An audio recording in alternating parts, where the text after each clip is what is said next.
السلام عليكم ورحمة الله وبركاته. أصحابتي ku xiran channelka marka la soo dhawaado aad iyo aad u mahadsantiin. Muuqaalkan waxaan rabaa inaan idinku la wadaago ninkii xalay waxyaabaha dareeraha oo aan la garanaynin oo aadka u uruyay ku buufiyay xildhibaanad Ilhaan Cumar xilli kulan dadweyne ay kula hadlaysay deegaanka laga soo doorto ee Minneapolis waqooyigeeda ayaa magaciisa la shaaciyay waana la xiray. Haddaba mas'uuliyiin fara badan oo gudoomiyaha gobolka uu ka mid yahay ayaa arrintaasi cambaareeyay. madaxweyne Trump markii la weydiiyay inuu arkay muuqaalkaasi muxuu ku jawaabay sidoo kale waan idinla wadaagaya madaxweyne Trump iyo maayarka ama duqa magaalada Minneapolis oo hadalla kulul baraha bulshada isku weydaarsaday Tom Haman muxuu ka yiri kulankii shalay uu la yeeshay gudoomiyaha gobolka Minnesota iyo sidoo kalena maayarka magaalada Minneapolis waan idinla wadaagaya balse marka hore soo dhawaada xalay waxaan ogeyn in xildhibaanad Ilhaan Cumar oo kulan dadweyne oo town hall ah oo dadkeeda ay kula hadlaysay deegaanka laga soo doorto ee waqooyiga magaalada Minneapolis in nin cadaan ah oo kursiga ugu horeeya fadhiyay inta uu soo istaagay isagoo waliba silinga ku wata waxyaabo dareere ah oo aad u urayay in uu ku buufiyay waxa nasiib wanaag ah in xildhibaanad Ilhaan Cumar waxyaabahaasi aysan wajiga ka gaarin wajiga waxa ku yaala afkii indhihii sankii marka qaybta xabadka ayaa muuqanaysa inuu inta badan uu uga buufiyay isla markiiba ilaaladeeda ayaa ninkii qabtay geesinimo ayaa Ilhaan Cumar ay muujisay oo sida muuqaalada aad ka aragteenba waxa ay ku oroday ninka dhinaciisa oo ma aysan gabanin ma aysan dhuumanin mana aysan cararin oo waxa isku dayday xitaa inay feer ku dhufato markii dambana way iscelisay xitaa ilaaladeedu waxa ay ka bariyeen in kulanka ay joojiso hadalka oo ay baxdo maadaama aan la ogeyn waxyaabahan lagu buufiyay waxa ay yihiin waxana laga maqlay iyadoo dhahayso waxyaabo aad u urayaan napkin hal ay siiyo waan iska tirtirayaa hadalkiigana waan sii wadanayaa oo diidan inay hadalkeeda joojiso waa ay ku adkaysatay Ilhaan waxayna tiri qof noocan oo kala ah imacaga jugleyn karo imana cabsin gali karo hadalkayga waan sii wadanayaa hadalkeedii waa ay dhameysatay ninkiina waa la xiray iyadoo waliba markii hadalkeeda ay dhameysatay kadib la weydiiyay Ilhaan waxa ay dareemayso waxa ay tiri hadda waan wanaagsanahay laakiin waan eegi doonaa waxyaabahan waxa ay yihiin ninka waxyaabaha silingada uu ku watay ma uusan ku wada buufinin sida sawirkan aad ka aragtaan xoogaa ayaa silingada ku haray marka hadda kooxaha baaritaanka ku takhasusay waxyaabaha noocan oo kala ah ayaa baaraya waana la ogaan doonaa waxyaabahan waxa ay yihiin uu Ilhaan ninkan uu ku buufiyay markii uu ku buufinayay xitaa waxa uu dhahayay waa inaad iscasishaa iyadoo markaasi waxa ay ka hadlaysay in ciidamada ICE lacagaha laga jaro iyaga dhanba meesha laga saaro iyo wasiirka amniga gudaha inay iscasisho amaba Congressku ay xilka qaadis ay ku sameeyaan markii hadalkaasi ay tiri ayuu soo istaagay kadibna waxyaabahan uu ku buufiyay haddaba ninkan magaciisa ayaa la shaaciyay ninkan waxa la yiraahdaa Anthony James Kasmirzak ayaa la yiraahdaa waa 55 jir haddaba ninkan maxaa laga ogyahay ninkan habeennimadii xal ahayd 2 saac iyo bar in la xiray oo bilaa damaanad la'aan uu ku xiran yahay ayaa ku qoran jeelka amaba xabsiga degmada Hennepin waxaana lagu soo oogay in uu sameeyay weerar heerkiisu yahay midka saddexaad ayaa lagu soo oogay haddaba ninkan maxaan ka ognahay ninkan waxa la leeyahay horta waa nin Trump taageerayaashiisa kamid ah kulay waa nin cadaan oo cunsuriya sida ka muuqata waa 55 jir ninkan sidoo kalena in uu Trump aad u taageero xitaa waxa laga fahmay sanadkii hadda dhamaaday 2025 mar ayuu Facebook page-kiisa sawirka u saaran wuxuu ka dhigay sawirka madaxweyne Trump sidoo kalena markaasi kadib markii la dilay ninkii cadaanka ee cunsuriga ahaa Charlie Kirk xaaskiisa oo Erica Kirk ayuu sawirkeeda markii dambe haddana uu ku bedelay ninkan waxa ay muujinaysaa maxkamadaha recordka ugu jira in sanadihii 2010 iyo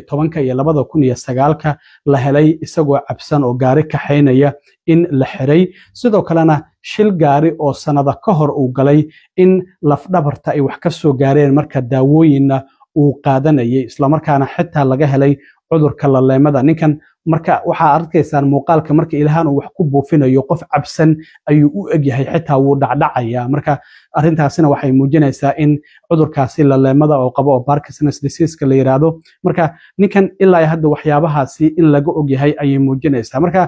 madaxweyne Trump oo xalay ka hadlayay Iowa markii arrintan ay dhacaysay oo xitaa Ilhaanna weerarayay markale oo dhahayay waa qof maskaxdeedu aad u hooseyso isla markaana wadan aanba jirinba ayay ka timid oo wadankeena Soomaaliya markale aflagaadeeyay ayaa la weydiiyay bal inuu arkay muuqaalka Ilhaan waxyaabaha lagu buufinayo marka isagoo aan wax cadeyna u haynin ayaa waxa uu sheegay waxaan u maleynayaa iyadoo maadaama ay qof musuq maasuqa oo fraudster ay tahay in iyadu ay isku boofisay waxyaabahaasi. waxaa sidoo kale la weydiiyey muuqaalka adigu ma aragtay sida ay wax u dhaceen. Trump marka wuxuu yidhi maya ma aanan arkin, waxaanan rajaynayaa inaanan wax anigu dhibaataha aanan u geysanin. marka sidaasi ayaa Trumpna uu ku jawaabay markii la weydiiyey bal inuu arkay Ilhan Cumar iyo waxyaabahaasi lagu boofiyey iyo muuqaalku sidoo ahaa. gudoomiyaha gobolka Minnesota Tim Walz ayaa wuxuu yidhi waxaan aad ugu faraxsanahay in xildhibaanad Ilhan Cumar ay sidoo kalena ay wax ka soo gaareen ayuu yidhi dhibaatooyinka qallaasaha siyaasadeed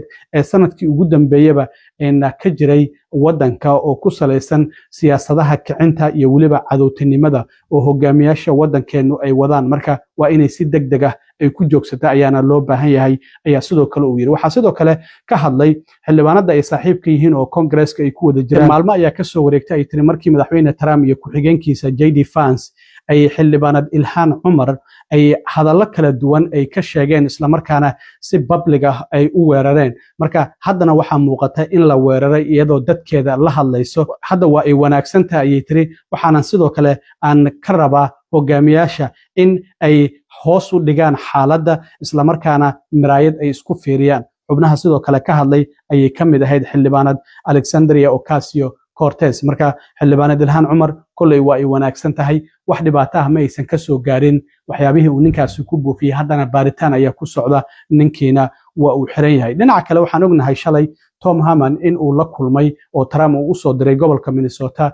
si xiisadda ka taagan ciidamada ICE iyo howlgallada ay ka wadaan gobolkaasi gaar ahaan magaalooyinka Minneapolis iyo St. Paul inuu la kulmo gudoomiyaha gobolka Minnesota iyo mayorka. marka Tom Harman waxa uu bartiisa X uu ku soo qoray waxaan la kulmay ayuu yidhi gudoomiyaha gobolka Walz iyo Mayor Frey iyo mas'uuliyiinta sarsare ee ciidamada, waxaanan ka wada hadalnay ayuu yidhi arrimaha ka jira gobolka Minnesota. dhammaanteen waxaan isku raacsanahay ayuu yidhi inaan u baahannahay inaan taageerno ciidamada iyo sidoo kalena dadka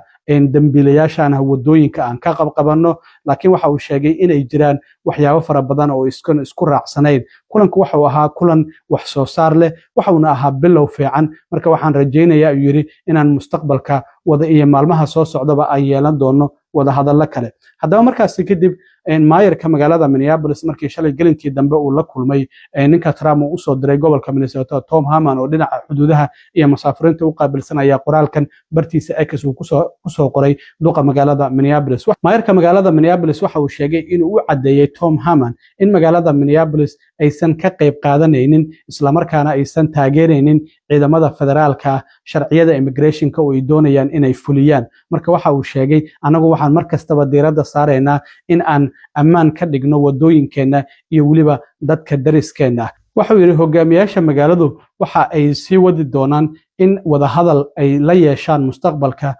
Tom Harman iyo weliba kooxdiisa. haddaba madaxweyne Trump ayaa arrintaasi ka soo jawaabay. marka madaxweyne Trump waxa uu bartiisa Truth Social ku soo qoray inuu la yaabay markii uu arkay mayorka ama duqa magaalada Minneapolis Jacob Frey oo dhahaya Minneapolis lama shaqayn doonto ciidamada federaalka ah ee immigrationka wax ka qabanaya. marka waxa uu sheegay tani waxa ay timid kadib markii wada hadal wanaagsan aniga iyo isaguba aan yeelanay. qof isaga u dhow ma u sheegi karaa fadlan ma u sharaxi karaa in statementigaasi ama qoraalkaasi uu xadgudub khatar ah uu ku yahay sharciga, waxa uuna ku ciyaarayaa dab ayuu yidhi. marka Trump ayaa sidaas soo qoray. marka Jacob Frey isaguna waa u soo jawaabay, wuxuu yidhi shaqada ciidamada booliiskeenu ma ahan sharciyada federaalka ah ee immigrationka in ay dhaqan geliyaan. waxa ay muhiimadoodu ay tahay in dadka ay ammaan dareemaan. marka waxaan doonaynaa ayuu yidhi ciidamadeena booliiska inay ka hortagaan dilalka, afduubka gawaarida, laakiin ma ahan inay ugaarsadaan ayuu yidhi aabbayaasha shaqooyinka buuxo qabanaya